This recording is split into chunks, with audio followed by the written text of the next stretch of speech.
तो दोस्तों आज हम राजस्थान जीके के 25 इंपॉर्टेंट प्रश्नों के बारे में बात करेंगे और ये सभी प्रश्न राजस्थान सीईटी 12th लेवल एवं ग्रेजुएशन लेवल दोनों के लिए बहुत ही ज़्यादा हेल्पफुल प्रश्न है, इसलिए वीडियो में आप अंत तक जरूर बने रहे। तो चलो वीडियो को शुरू करते हैं।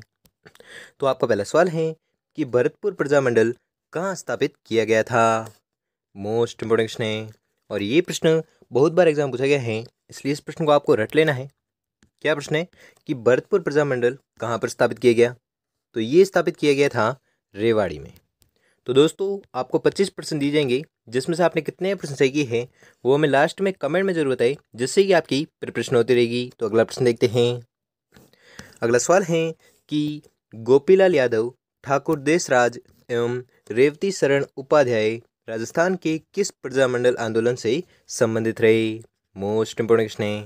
तो क्या प्रश्न है, वापस से पढ़ो एक बार कि गोपीलाल यादव, ठाकुर देशराज एवं रेवती शरण उपाध्याय राजस्थान के किस प्रजामंडल आंदोलन से संबंधित रहे। तो ये तीनों जो थे, ये तीनों भरतपुर प्रजामंडल आंदोलन से संबंधित रहे थे। अगला सवाल है कि उस प्रजामंडल का नामोल्लेख कीजिए जिसकी स्थापना मगाराम वेद तथा लक्ष्मण दास स्वामी द्वारा की गई थी। मोस्ट इंपोर्टेंट क्वेश्चन है। तो क्या प्रश्न, वापस से पढ़िए एक बार कि उस प्रजामंडल का नाम उल्लेख कीजिए या नाम बताइए जिसकी स्थापना मगाराम वेद एवं लक्ष्मण दास स्वामी द्वारा की गई थी। तो वह प्रजामंडल है कौन सा, तो आपको याद रखना है वो है बीकानेर प्रजामंडल, जिसकी स्थापना किसके द्वारा की गई थी, मगाराम वेद और लक्ष्मण दास स्वामी द्वारा की गई थी। अगला सवाल है कि मेवाड़ का वर्तमान शासन नामक पुस्तक किसने लिखी। मोस्ट इंपोर्टेंट क्वेश्चन है और ये भी प्रश्न बहुत बार एग्जाम पूछा जाता है, इसलिए इस प्रश्न को आपको रट लेना है। क्या प्रश्न, वापस पढ़ो एक बार कि मेवाड़ का वर्तमान शासन नामक पुस्तक किसने लिखी। तो ये जो पुस्तक थी, ये पुस्तक लिखी थी माणिक्यलाल वर्मा ने। अगला सवाल है कि निम्न में से कौन प्रजामंडल से संबंधित नहीं रखते हैं। तो वह कौन व्यक्ति हैं जो प्रजामंडल से संबंधित संबंध नहीं रखते हैं। तो वह व्यक्ति हैं गोविंद गुरु। अगला सवाल है कि हड़ौती प्रजामंडल की स्थापना किसने की थी। मोस्ट इंपोर्टेंट क्वेश्चन है और ये प्रश्न बहुत बार एग्जाम पूछा भी गया है, इसलिए इस प्रश्न को आपको रट लेना है कि हड़ौती प्रजामंडल की जो स्थापना की थी वह की थी नैनूराम शर्मा ने। अगला सवाल है कि कांगड़ कांड किस प्रजामंडल आंदोलन में घटित हुआ। मोस्ट इंपोर्टेंट क्वेश्चन है और ये प्रश्न बहुत बार एग्जाम पूछा भी गया है कि कांगड़ कांड है जो किस प्रजामंडल आंदोलन में घटित हुआ है। तो ये घटित हुआ है बीकानेर प्रजामंडल आंदोलन में। अगला सवाल है कि भोगीलाल पंड्या, हरिदेव जोशी एवं शिवलाल कोटड़िया स्वतंत्रता सेनानी किस क्षेत्र के प्रजामंडल से संबंधित थे। मोस्ट इंपोर्टेंट क्वेश्चन है। क्या प्रश्न है, वापस एक बार पढ़ो कि भोगीलाल पंड्या, हरिदेव जोशी, शिवलाल कोटड़िया स्वतंत्रता सेनानी किस क्षेत्र के प्रजामंडल से संबंधित थे। तो ये संबंधित थे डूंगरपुर से। ठीक है, डूंगरपुर क्षेत्र के प्रजामंडल से संबंधित थे। कौन कौन, भोगीलाल पंड्या, हरिदेव जोशी और शिवलाल कोटड़िया। अगला सवाल है कि निम्नलिखित में से कौन सा सुमिलित नहीं है। तो वह युग्म बताना है जो सही सुमिलित नहीं है प्रजामंडल और नेता के मध्य।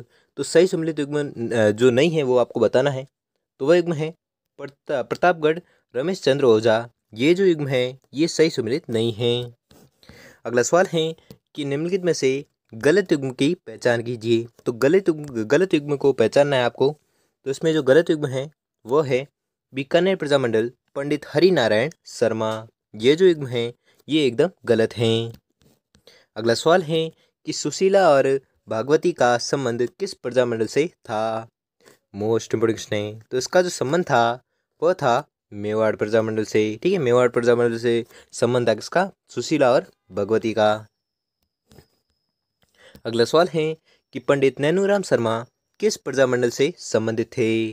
मोस्ट इंपोर्टेंट क्वेश्चन है और ये भी प्रश्न बहुत बार एग्जाम पूछा भी गया है, इसलिए इस प्रश्न को आपको रट लेना है कि पंडित नैनूराम शर्मा है जो किस प्रजामंडल से संबंधित थे। तो ये संबंधित थे कोटा प्रजामंडल से। अगला सवाल है कि राजस्थान में मेवाड़ प्रजामंडल की स्थापना किसके द्वारा की गई थी। मोस्ट इंपोर्टेंट क्वेश्चन है और ये भी प्रश्न बहुत बार एग्जाम पूछा गया है, इसलिए इस प्रश्न को भी आपको रट लेना है कि राजस्थान में मेवाड़ प्रजामंडल की स्थापना किसके द्वारा की गई थी। तो इसकी जो स्थापना की गई थी वो की गई थी माणिक्यलाल वर्मा द्वारा। अगला सवाल है कि कन्हैयालाल मित्तल, मांगीलाल भव्य एवं मकबूल आलम किस राज्य प्रजामंडल से संबंधित थे? मोस्ट इंपोर्टेंट क्वेश्चन है। क्या प्रश्न है वापस बड़े एक बार कि कन्हैयालाल मित्तल, मांगीलाल भव्य एवं मकबूल आलम किस राज्य प्रजामंडल से संबंधित थे?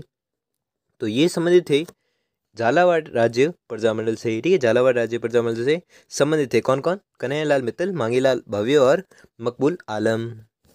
अगला सवाल है कि उदयपुर में आयोजित अखिल भारतीय देसी राज्य लोक परिषद के 7वें अधिवेशन की अध्यक्षता की थी।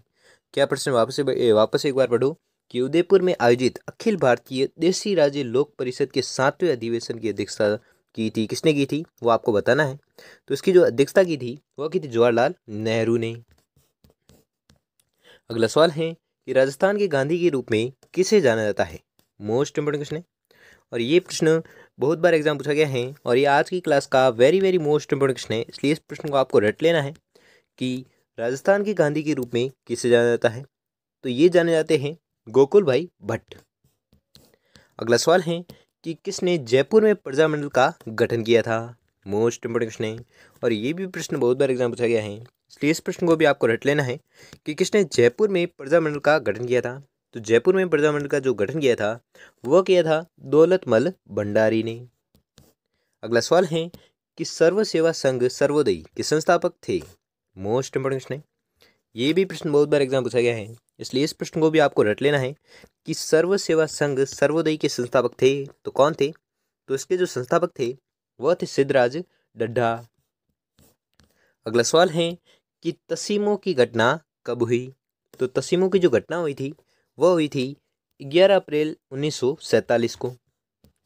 अगला सवाल है कि कुशलगढ़ प्रजामंडल के अध्यक्ष कौन थे? मोस्ट इंपोर्टेंट क्वेश्चन है। तो इस जो प्रजामंडल था, इस प्रजामंडल के जो अध्यक्ष थे वह थे भंवरलाल और कन्हैयालाल। ठीक है, भंवरलाल और कन्हैयालाल ये दो व्यक्ति वो थे जिन्होंने कुशलगढ़ प्रजामंडल के अध्यक्ष थे। कौन कौन? भंवरलाल और कन्हैयालाल। अगला सवाल है कि किस प्रांत के प्रजामंडल ने 1936 ईस्वी में कृष्णा दिवस मनाया? मोस्ट इंपोर्टेंट क्वेश्चन है।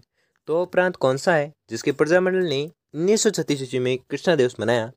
तो ये मनाया था जोधपुर प्रजामंडल ने। ठीक है, जोधपुर प्रजामंडल ने क्या किया? 1936 में कृष्णा दिवस है जो मनाया था। अगला सवाल है कि जेंटलमैन्स एग्रीमेंट किनके मध्य हुआ था? मोस्ट इंपोर्टेंट क्वेश्चन है और ये भी प्रश्न बहुत बार एग्जाम पूछा गया है, इसलिए इस प्रश्न को भी आपको रट लेना है कि जेंटलमैन्स एग्रीमेंट है जो किनके मध्य हुआ था? तो ये जो एग्रीमेंट है ये हुआ था मिर्जा इस्माइल एवं जमनालाल बजाज के मध्य। ठीक है, मिर्जा इस्माइल और जमनालाल बजाज के मध्य जेंटलमैन्स एग्रीमेंट जो हुआ था। अगला सवाल है कि 1930 के दशक में भरतपुर में राजनीतिक जागृति का श्रेय किसको जाता है? मोस्ट इंपोर्टेंट क्वेश्चन है। क्या प्रश्न वापस से पढ़े एक बार कि 1930 के दशक में भरतपुर में राजनीतिक जागृति का श्रेय है जो किसको जाता है? तो राजनीतिक जागृति का जो श्रेय दिया जाता है वो जाता है श्री किशनलाल जोशी को।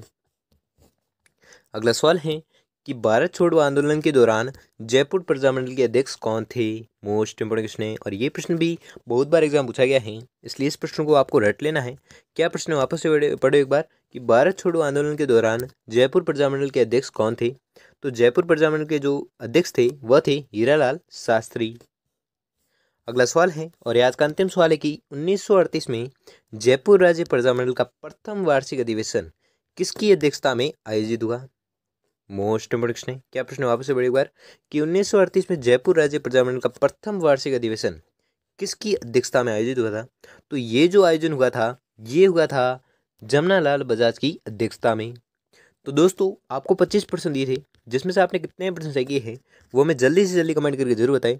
और अगर आपके लिए वीडियो थोड़ा भी हेल्पफुल साबित हुआ तो वीडियो को लाइक और चैनल को सब्सक्राइब कर लीजिए और बेल आइकन को प्रेस कर लीजिए जिससे कि वीडियो की नोटिफिकेशन आपको मिलती रहेगी। धन्यवाद।